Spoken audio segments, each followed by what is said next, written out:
हळद खरेदीसाठी वाशिम जिल्ह्यात प्रसिद्ध असलेल्या रिसोड कृषी उत्पन्न बाजार समितीमध्ये आजपासून हळद खरेदीच्या नव्या हंगामाला सुरुवात झालेली आहे। पहिल्या दिवशी हळद विक्रीसाठी आणलेल्या शेतकऱ्यांचा शेला टोपी देऊन आमदार अमित झनक यांच्या हस्ते सत्कार करण्यात आला।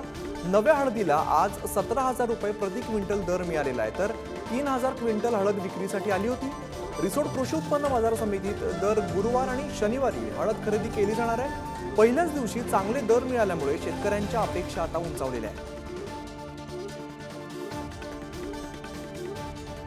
तर हळदीचा नवा हंगाम सुरू झालेला आहे आणि या दरम्यान शेतकऱ्यांचा सत्कार सुद्धा करण्यात आलेला आहे। हळद खरेदीसाठी वाशिम जिल्ह्यामध्ये प्रसिद्ध असलेल्या रिसोड कृषी उत्पन्न बाजार समितीमध्ये आजपासून हळद खरेदीच्या नव्या हंगामाला सुरुवात झालेली आहे आणि पहिल्या दिवशी हळद विक्रीसाठी आणलेल्या शेतकऱ्यांचा शेला टोपी देऊन आमदार अमित झनक यांच्या हस्ते सत्कार झाला।